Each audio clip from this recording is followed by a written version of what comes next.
Broadly, there are two areas of life where we experience fulfillment and meaning.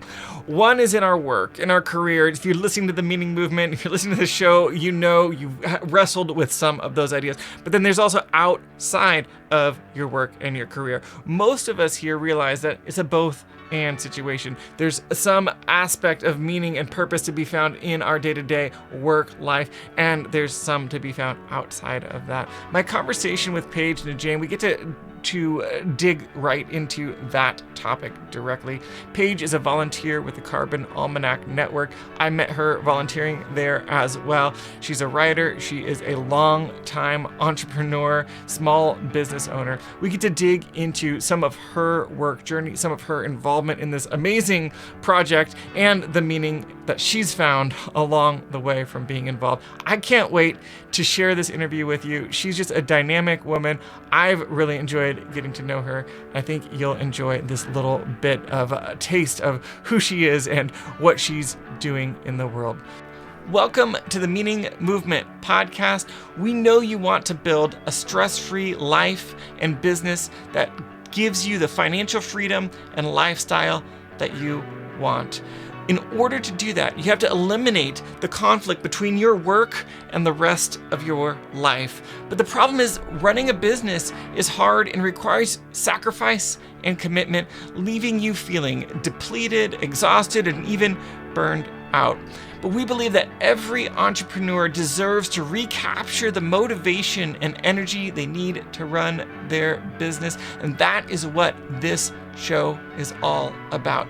I'm your host, Dan Cumberland. Go ahead and hit that subscribe button wherever you are listening, and let's go.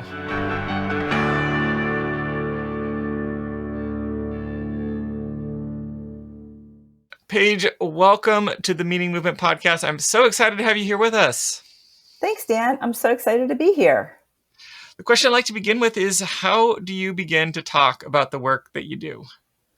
Yeah, so there's two types of work that I do. One is in my regular career, and one is as one of the contributing authors to the Carbon Almanac. So we'll start with my career because it kind of meshes. So back 25 years ago, I realized that I love to work. I love to feel productive. But the job I had in corporate America was not compatible to raising kids. And I realized that I loved my kids a little bit more than I loved that feeling of productivity. So I needed to find something that would allow me to have a flexible enough schedule. I could work at 2 a.m. I could work during nap time in order to build my business. And so that is the career path I chose. Lately, about a year ago, so I'm in my 50s, and one of the things that you notice in your 50s is that your kids, I have 3 kids, and my last one is 16. So I'm needed a whole lot less. So there's this window of time where the kids are driving themselves, the other kids are out of the house, and you get a little bit of time back. You don't ever think that as a parent. You don't ever think that is going to happen, but it does happen. And so I said to my friend Angelique, we were walking, and I said, don't you feel like you could go back and do something that you love to do in your 20s, that you might have made a career, and you might have some regrets about not making a career? Do you think that we could do that in the next 10 years before grandchildren sort of start coming? And she and I talked about that. And that is how I joined the Carbon Almanac. I had always wanted to write a book. I thought, maybe I missed my calling. I should have been an author. And when Seth Godin put out the call for people to help him write the Carbon Almanac last fall, I raised my hand because I thought, well, I recycle, which is a funny story, right? I thought that was all that was a great contributor to the solution. It turned out not to be. But I also thought I can try this out with the best guide in the business. Yes, I love it. I love it so much. I have 3 kids. The oldest is about to turn 7, and so I can't relate at all to like having time. I'm on the other side of that where it's like I have no time, which is some of why we've met through the Carbon Almanac network as I've been finding my place there and exploring it, and which I'm just so thrilled to be contributing in some way. And I also thought about joining back in the fall when Seth started organizing things, and I didn't, because I just felt a little. It was just a super. I just don't have much free time, and I have so much regret over it though, because because I'm like, I wish that I had been there from day one, but still so happy that that there's space. There's I think what I've loved about it so far is how just collaborative the whole thing is, and I think it's in the spirit of the almanac, as well as just I think humanity and the earth. Like, we have to solve this together. So before we get into the meta level of these problems, first let's just talk about how do you talk about the Carbon Almanac? What is it? Yeah, so it is a collaboration. 300 of us got together last fall under the guidance of Seth Godin, who is a published author, many times over, a best-selling author. And he guided us in writing this book. Each of us took a section that we were interested in. And literally, he's just said, start writing, start researching, start writing. And everything had to be footnoted. Everything had to be very well researched. However, he said, just start writing. Nobody is qualified to write page 19. It may as well be you. That was sort of the mantra. Yes. And yeah, so the first time you hand something in, as a person that thought she wanted to be an author, it is so scary because there were editors, there were fact checkers. It is super nerve-wracking. But as you get going, you get in the groove of it all. And so what happened was I was tasked to write a section called "Why Are the Numbers So Confusing?" And it talked about how, like, you look at one article and it says 50% of X is contributing to climate change, and you look at another article and it says the numbers just don't add up. And so yes. I dug into that. And that article made me realize what a rookie I was about the subject of climate change. And so I approached Seth and said, we need, I think, a section for people like me who are rookies. We need to define the terms. We can't let people just jump into this, because the book is about helping people understand climate change so that they're able to actually take action. I think everybody, most people want to take action. They may not understand it.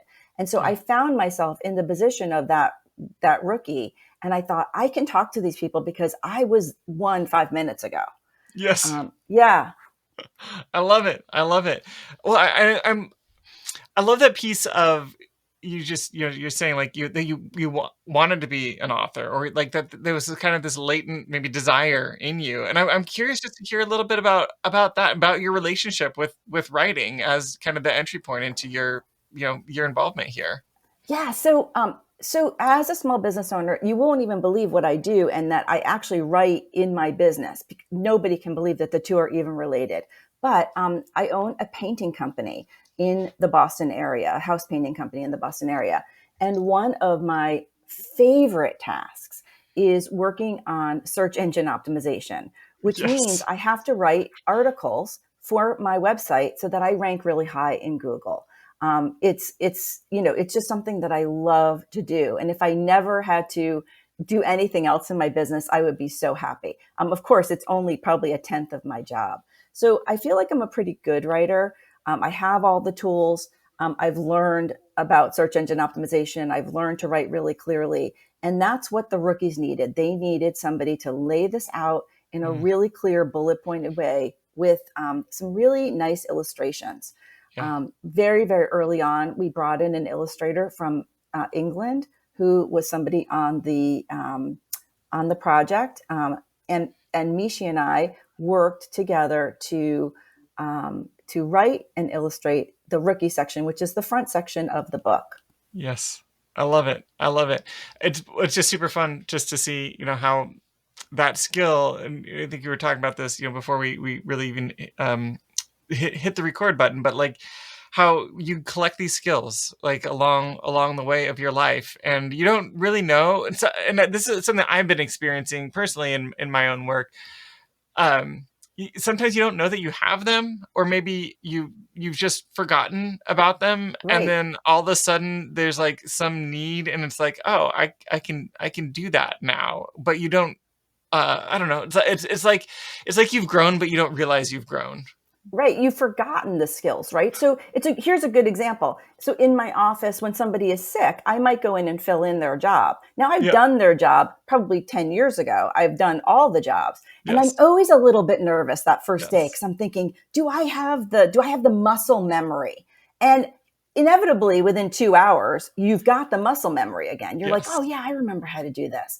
So yeah, I think that that's what happened with Carbon Almanac. I had my previous job was in advertising, and so I was used to working with art directors and copywriters, and so but I didn't remember those. I sort of always wondered if those skills got rusty, and turns out they Yes. didn't. Yes. I love Right? it. Like riding a bicycle, maybe. Like Yeah. you pick it back up. You might be a little wobbly at first, but then you get it back. Exactly, exactly. That was so exciting. And I also thought to myself, um, what an opportunity to know. And this is sort of my message to all of your listeners. And that is if you're wondering, if you have regret in your career, if you are wondering if you could do something, try it out. This was like an internship. My kids would say, Mom, you're Seth Godin's intern. And and so I was like, I guess I am, right? Yes. And I wanted to know the ins and outs. Like I stayed as long as I have because I Mm. wanted to see how a book launched. I want to see the Yes. after effects of a book launch. What's so interesting is that writing the book was really the easy part. Getting Mm. it noticed, getting it out there, and getting it to spread, getting the message to spread is a lot harder. Just like a small business, you don't open your doors and everybody comes running. You sort of think that that's going to happen in your Yes. mind, right? Yes. You open your doors and there's crowds of people, like the Apple Store, like you're releasing a new Yes. iPhone. But it doesn't happen that way. You really have to. This book is a small business, and Yeah. it needs a lot of nurturing. After we launched, we are tracking so many metrics because we need this book to keep spreading.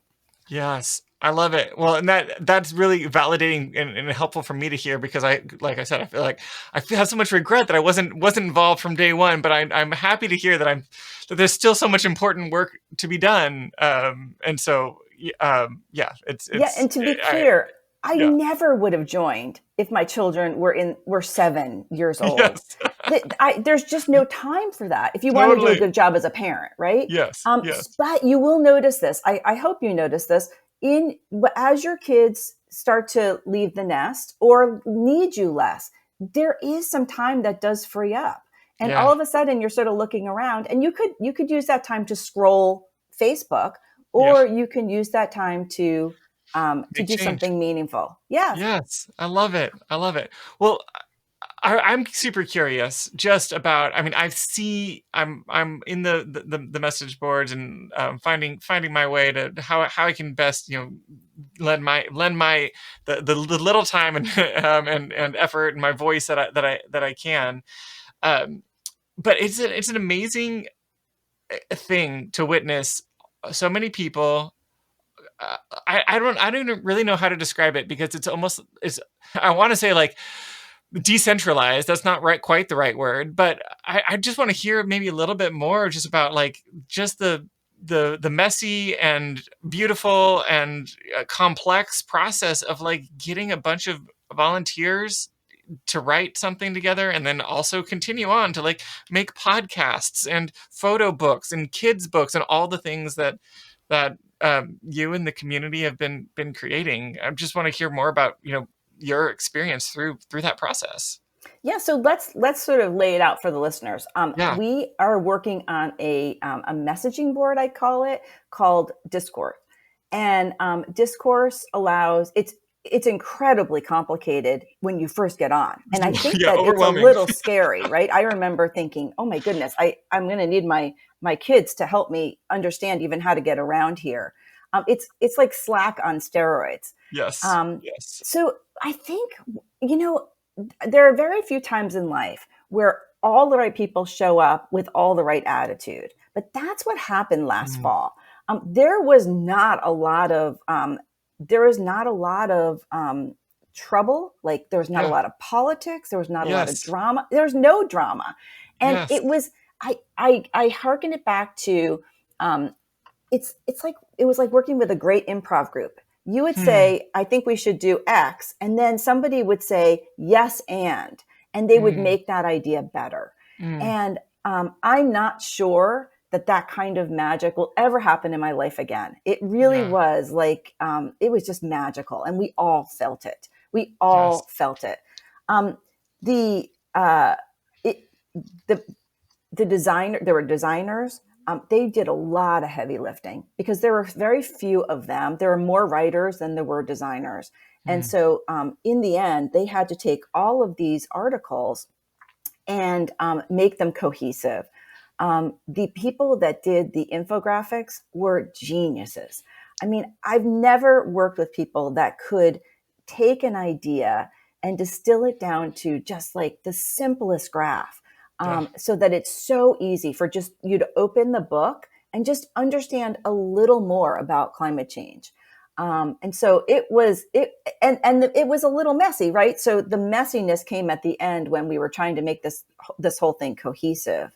Yeah. And there was a deadline. We promised it. I think it was end of February of 2022. Yeah. It needed to go to Random House to be published. And then there was a little messiness with supply chain issues. We had to choose a paper, like all of these things that you don't think about, right? So you think, Yes. oh, an author, you see them on podcasts, you see them touring around on their book tour. But at some point, they had to choose a paper, Yes. right? And they had to Choose how it choose a paper feels. that would be available even with supply chain issues, Uh-huh. right? Uh-huh. Our publication date was originally, I think, June 21st. We kept saying the summer solstice. Well, then that got moved because supply chain issues, and it got moved Mm. to middle of July. So it wasn't perfect, but Yeah. I got to see all of the ins and outs of what goes into writing a book. It Yeah. was fascinating. Yes. I love it. Um, and just also for listeners, just to even further describe the book itself is organized into basically like short articles. That's one of the things I love about it is that it's really easy to just open it up, find a topic that's interesting, or you could just read your way through. I mean, it's called an almanac because it's kind of inspired by like a farmer's almanac, Exactly. where there's just articles on different aspects of from your banking to transportation or whatever. Um, and so it's just so accessible and beautifully illustrated and designed. So just kind of continue to fill out the picture for for listeners. I'm curious for you how participating in this project um, changed. I think the question I want to ask is how has it affected your view of like of humanity, of collaboration, of like seeing people come together like this? Like I'm curious. Just I feel like you can't go through an experience like that without being changed by it. Right, absolutely. So I kept saying out loud to anybody that would listen that these would be people. Now, granted, we were working with people in the Netherlands, in Italy, people all around the world. First of all, they all spoke English, like you can't believe. Yes. Barbara, who's an Italian native speaker, was the person that on the kids' book, she was our proofreader. Her English was so good that she could proofread better than us. So that was It's remarkable to amazing. me that how well people spoke the English language. Yeah. Um, but how was I changed by it? I realized that it is so much easier to move forward without drama Mhm. if you almost ignore it. So Yeah. if there the tiny bit of politicking that happened really went away very very quickly, and here we had the Seth Godin, who is somebody that writes about management. He writes about marketing, managing us, right? So you could take what he was doing and use it. You could just turn around and use it in your own job that Yeah. day. Yes. He manages really positively. Yes. Everything starts with thank you. Mm. it was remarkable. And Mm. so I was changed because I'm not as cranky anymore. I'm not as cranky at work. I'm much more Yeah. positive and grateful for Yeah. the work that people do. I love it. I love it. That's really, yeah, really, it's really, really beautiful.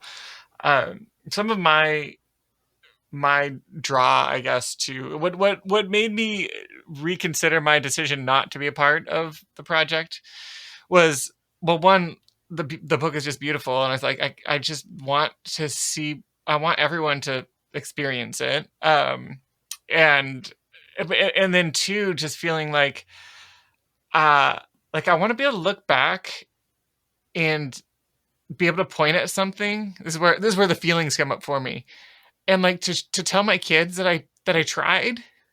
Right. Yes.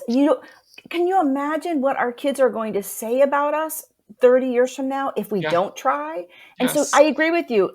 Yes. What happened was with the kids book, and it became very personal for me too, Dan. Um, After the original book, the Carbon Almanac, went to the publisher in February, I realized I had far more juice left in me. Like I had not sown my oats on More to this say. project. I love And it. so, yeah, so I approached Seth and said, can we do a kid's book? And he kind of Yeah. shrugged his shoulders and was like, yeah, I guess so. And Yeah. it started out, the idea was a 15-page book that, would sort of riff off of the rookie section. What Yeah. I realized very, very early on was the that kids really know more about this than adults, about Mhm. climate change, than adults do. They're learning about it in school. I Yeah. never learned about it in school. So Yeah. I was under a lot of misconceptions. There was a lot of myths that needed to be squelched for me Totally. to write this book. And so what we did was, uh, the group of people, there were 80 of us that worked on the kids' book. And the writers really quickly determined that the theme of the book should be that the kids teach five adults what they know. They could teach their grandmother, they could teach their teachers, they could teach the principal, but the kids know this stuff and they're worried. And let me tell you how I realized very early on that adults don't know. I was talking to my mother-in-law, and my son, who's 15, was 15 at the time, was at the kitchen table, and he said something like "situ," which is it's grandma in Lebanese. Situ, using your hair dryer even releases carbon. And she was so confused by this. Now, Mm. she's an educated person, and I'm sure she wants to do the right thing, but it was Yes. not clear to her because there was no flames coming out of her hair dryer, Yes. right? So it's an invisible problem. And Yes. invisible problems tend to be ignored by adults because we've got Mhm. so many other things that are just sort of urgent and in our face. And so Yes. it was really clear to us that we needed to teach adults. We needed to sort of highlight the invisibility of the problem and then have the kids really take it on to teach the adults. We also knew very early on that so it is published on Amazon, you can buy a copy of the book, but there's no need to do that. We wanted this to be free so that the message would spread far and wide. A teacher might email it to another teacher. A parent might email it to a superintendent who could use it to read, to do a whole school reading program that cost nothing. So it was Yes. really important for us to make it free. And Yes. then what started happening was we published it in April, and everybody started saying, "Can I translate it?" And so now it's Mm. in 13 different languages. Um, American teachers are using it in their Spanish classes to teach Spanish Oh, so cool. to American students, Yes. and then Spanish students are using it in Spain. And there's also a version. So my son has dyslexia, and he was insistent that we do a version in a font that's much easier for people with reading disabilities to read. So if you Oh, go that's on the cool. translation page, you can even reading specialists can use this in their classes. Cool. It's very hard to find books in that font. And Yes. we got Dyslexie font to donate the font. Again, I had no idea that you needed to pay for fonts, right? So there's Yes. another learning Uh-huh. as an author. And so that is even available. So And it cool. has just spread, and it's been fantastic. I love it. I love it. I mean, still, like the very first sentence you said is that 80 of us wrote this kid's book, and I was just like, you think of a kid's book being written by a writer and an illustrator, but like 80 Right. people, still like just blows my mind. It just Yeah, blows my there's mind. so much to do. And yes, you have a writer and an illustrator, but somebody's got to edit it. Somebody's Yeah, got to fact check yeah, it. Somebody's got yes, to proofread it. Somebody's yes. got to put the pages in the right order. Yes. Yes, I love it. We'll get right back to our conversation, but I wanted to give a quick shout out to our sponsor. This episode in this season of the podcast is brought to you by 923.co, a web and mobile app development team that I have been working directly with for more than a year, building VideoSnap. VideoSnap.io, if you don't know, is the software that I built to repurpose long-form speech-based content, like this podcast, into short-form viral-ready videos. Think TikTok, YouTube Shorts, Reels, etc. If you're making content and you want to be found in the algorithms, you should be using VideoSnap. I've been building directly with 923, and they are a phenomenal team with a strong track record of building high quality apps. They've built more than 50 apps. Those apps have gone on to do more than $1 billion for their clients, which is incredible. I'm also now contributing to their team in a product strategy role, which means if you have a dream that you want to realize with software, not only should you talk to 923 because they are so good at software, but I could help you directly build that with them. Go to 923.co, all spelled out, 9networthree.co, and find out more. Thanks so much. Now back to the show. One of the things that, when I opened the kids book for the first time, I'm very sensitive to like not burdening my children with Right.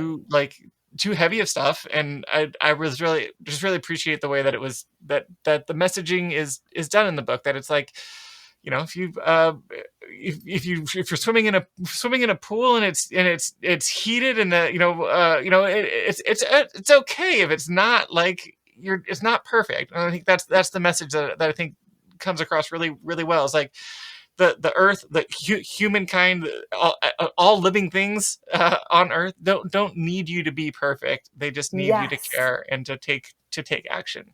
Yes. Which I So think that I is feel like that's just in the ethos of the whole project, which is I think so often, at least in my own life, perfect gets in the way of the good. And it's Oh actually my something goodness, I you'll never yeah. start.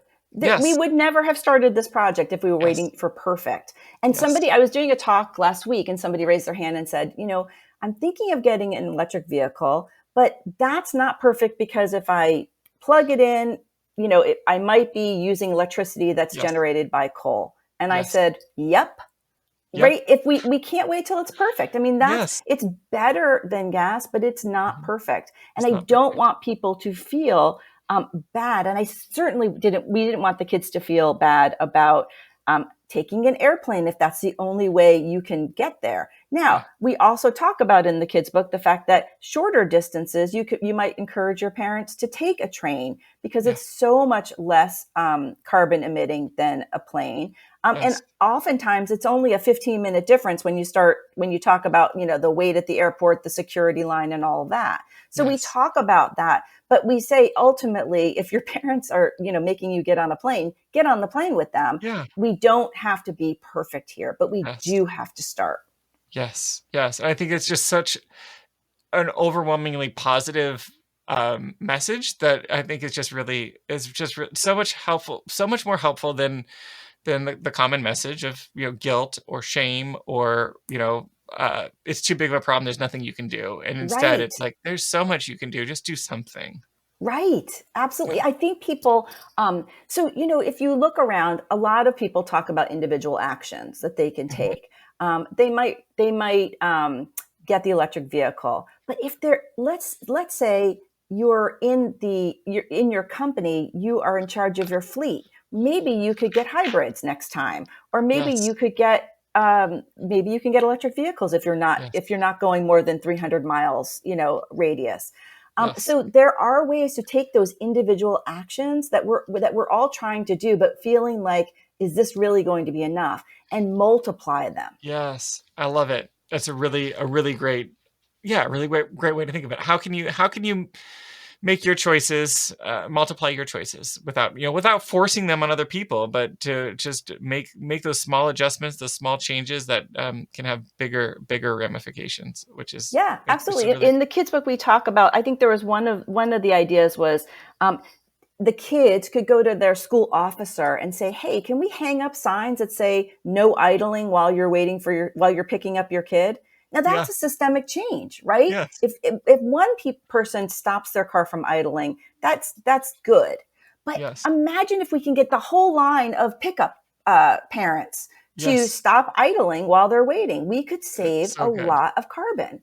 Yes, absolutely, absolutely. I love it. I love it. Yeah. So a lot of it's not that hard. Yeah, yeah, which is so good. Like it's so helpful to be like, yeah, and that's that's enough. That's good. Like to be Right. able to just bless those efforts instead of saying, well, you're not solving the problem. So, but like if everyone takes those small efforts, it adds up. And It that's does. that's the message, which is beautiful. It's hopeful. And it feels good to be hopeful, I think, around these big things for the first time in a long time, at least for me. Yeah, So and the book the subtitle of the Carbon Almanac is "It's Not Too Late," yeah, right? yeah, And for the kids, we weren't sure if we wanted to. Our subtitle is "It's Time to Start." yeah, We didn't want to put it to. It's not too late. Sounded a little too like, oh my god, but it might be getting yes, close. We yes, wanted it to be a little more positive for the kids. But yeah, yes, we have to start, yes. and a lot of it requires us to talk to other people, and in Hmm. order to talk to other people, we have to know our facts. Yeah, And once you pick up the Carbon Almanac, it's like reading the old Guinness Book of World Records, right? It's like yeah, you can page through it. There's a yeah, different fact on each page.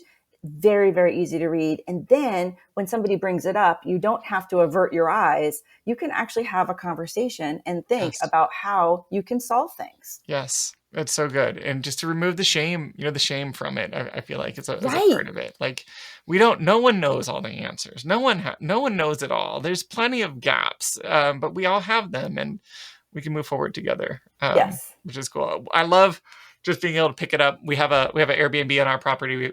We bought a copy just to have in the Airbnb for guests to Ooh. just to to peruse. And anytime I talk about it with friends, I'm always, as much as I can, handing out copies, getting copies into people's hands, because it is such a fun tool to engage with.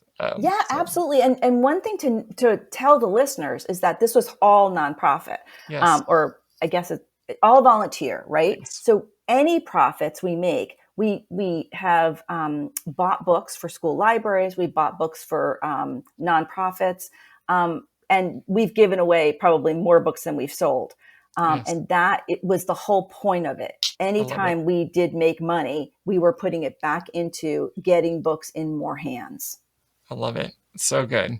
Well, just to zoom out again, I'm just curious just to hear your thoughts on work and how you think about work in your own life. And like this has been a significant effort in the category of work, though it's not your job, obviously.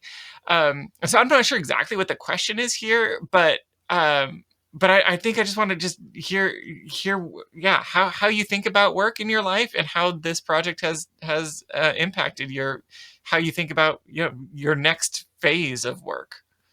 Right. So, as a parent with a small business for the past 25 years, I've always said that, my work and my professional life, I would call it professional instead of professional because it's like personal and professional I love it. together. Hmm. It was a juggle. It was not easy to raise my kids with very, very few babysitters. There were a lot of times that it was, at 2 a.m. I was doing whatever it took to keep the business going. I always worked from home. I did not go into the office. I do have a husband that works in the office, and so he could be a little bit more client facing than I was. But I really, really felt like whatever I could do to keep my toe in the pond Yes. would be helpful for me because I love to feel productive. Yes. This project didn't feel like work at all. Yeah. I don't know why, and I don't know how I found the time because there were hundreds, maybe even thousands of hours that I that I dedicated to writing the rookie section and then launching and helping write the kids book, I'm not sure how I found the time. It didn't feel like work at all. Yeah. So I can't even say it felt anything like I do in my regular career. Mm. But I Yeah. suppose that's what people call flow. Yeah. Yeah. I love it. As you think forward, into the next years, um, I don't know what's next for you. Is it do you I mean, do you feel like you have more in you as far as like the children's book emerged out of your mind? Are there other things like you feel like are gonna like do you have more to say here, or is it more about the marketing, or is it more about another project? Like what do you think is next? Yeah. So two things. One, I've been in business long enough, in my regular small business long enough to know that what seems boring to us now, that we've read it 1,000 times. In fact, what's so funny, here's an interesting thing. You would think an author, the day you get your book in the mail, right? The day we all got galleys, which are like a pre-book, and it shows you what the book is going to look like. The day you get that in the mail would be, you'd be so proud, but by that time I was tired of what was in that book already. Yeah. So that's why maybe I went on to write the kids book. But Yeah. I also know that the job at hand is not done. Yeah. Um, when you open your doors at your small business, and like a book, when the book is launched, people don't line up to, Yeah. there's just so many things, including podcasts, including TV, including thousands of streaming channels now that fight for people's attention. It Mm. used to be, I think, that you released a book, and if you were semi-famous or famous or whatever, the book just sold, no problem. But Yeah. there's so much attention that is being sort of fragmented, Mm. that it is really difficult to launch and market a book. And so, Yes. just like a small business, I'm tired of talking about painting, but I talk about it every day to my customers. I answer Yes. the same questions over and over again. It's not boring to my customers. Yeah. They've never heard stuff that I've been talking about for 10, 11 years. And Yeah. so I don't want to miss the opportunity and to do something else at this point that would jeopardize the success of the Mm. message of climate change spreading. Yes. Yes. Even though it would be really fun to work on the next shiny object. Yes. I know that could always be down the road, but I Yeah. do want to see this part through.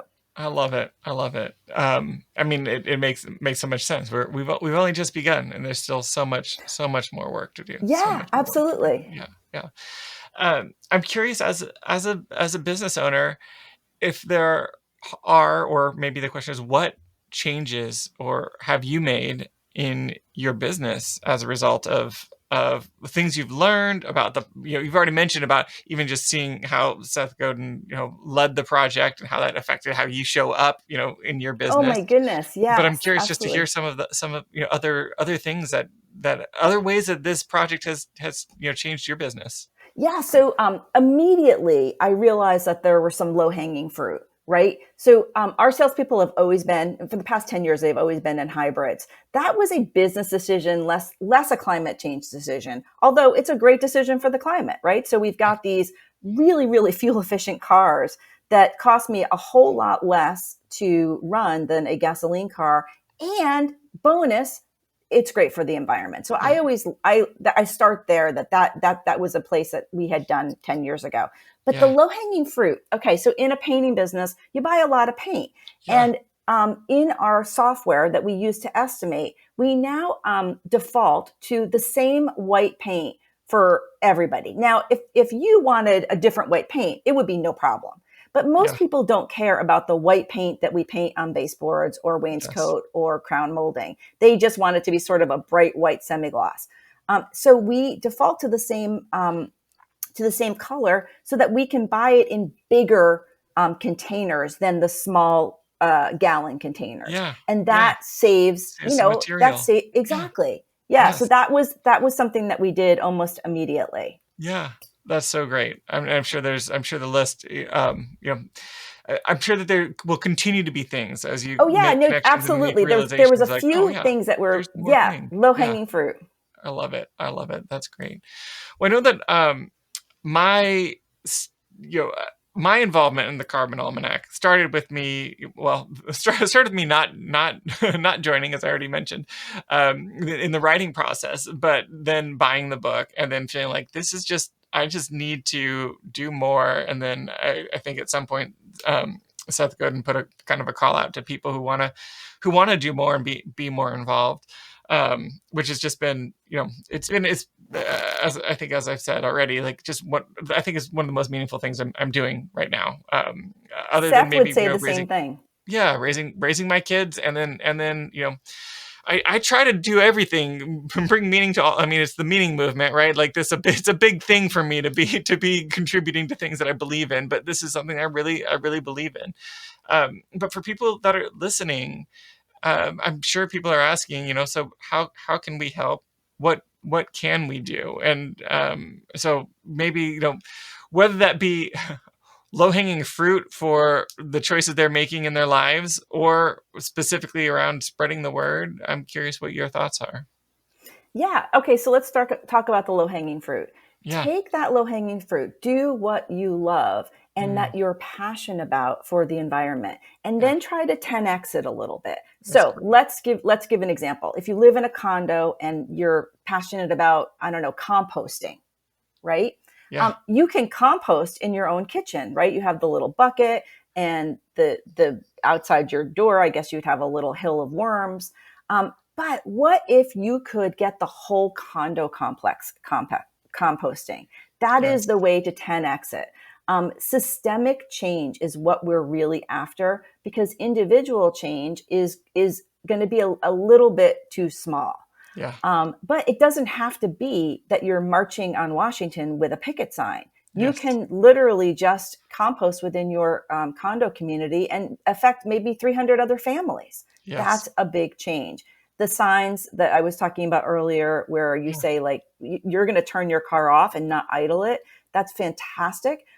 Get other people to do that. Put it in the school newsletter. Hey, when we're picking people up, let's not idle our cars. Seth talks about this one in his town. So this is a phenomenal statistic. So apparently, if 1 hour of using a gas leaf blower emits as much carbon as driving your car to California in that 1 hour. Like And coast so to in his coast, right? town, I think like Yeah. 40 people got together and like banned gas leaf blowers. It wasn't Yeah. like they didn't need thousands of people to do it. It was like 40 people, and people were like, yeah, we should probably ban those. And Yes. it was done. So again, you might not use a gas leaf blower, but what if your whole town could just ban them? Mm. You see those bans with plastic bags. It's a good Yeah. thing. Yeah. Yeah. I love it. And those are just really, really great examples of that multiplication effect. Yeah, Which is absolutely. great. And then, Yeah. talk about it. Like, Yeah. learn a few facts. If you don't want to, you can get the kids book for free. It's right on the Carbon Almanac's website. It's carbonalmanac.org/kids. Download it, read the kids book, and start talking about it, because even the kids book will allow you to talk intelligently about climate change. I love it. It's so good. Well, I just want to say, to you, as maybe a representative of the rest of the community, just thank you for doing this work and making this. It's beautiful and it's meaningful to me, and it's helping. And so, yeah, I'm just really, really excited to see the change continue to spread. Right, absolutely. And it didn't feel like work, so that's the Yeah. good part. I love it. I love it. Well, I know we've already mentioned it, but for folks that want to, get more involved and follow along, what specific steps would you like to invite people to? Well, let's see. They can go to the carbonalmanac.org. There's tons of resources there. So not only is the kids book there with the translations for free, but a group of people did a companion photo book that shows climate change right before your eyes, right Yeah. around the world, using photos. There's an educator's guide on the website for teachers who want to incorporate the Carbon Almanac or Generation Carbon, which is the kids' book, into their lesson plans. And for teachers that are using the platform Seesaw, which is used in tons of classrooms, Yes. Tons of elementary school classrooms, we have lesson plans on Seesaw that are ready-made that link back to the kids' book. Love it. I love it. Well, we'll make sure to link up to those in the show notes, and so people can just click right on through. I know my son used Seesaw when he was remote. I assume they use it in their classroom in his school as well. So I'll have to point his teachers in that direction, which is great. I think we're called the Carbon Almanac on Seesaw. If you just search for that, there's 12 lessons right now, and we're always adding more because teachers seem to really take this to heart and really be using our lessons. So it's a great way for us to get the message to spread. So great. Well, Paige, this has been so fun. Thank you so much for just sharing so much of your experience and the work you're doing here. And thanks for just joining me on the show. Oh, it's been my pleasure. Thank you so much for watching and listening. You can find links to everything that we talked about in our show notes at themeaningmovement.com. If you haven't left a rating or review wherever you're watching or listening, please take a moment to do that. On YouTube, you can hit that thumbs up button. On most of the podcast catchers, you can leave some sort of star rating plus a few words. And that is how people find this show. It's particularly helpful on Apple, but you can also do it on Spotify, Amazon, and a bunch of other podcast catchers. Our music is by Tom Roram. Our artwork is by Eleazar Ruiz. We'll be back with you shortly. Thanks so much.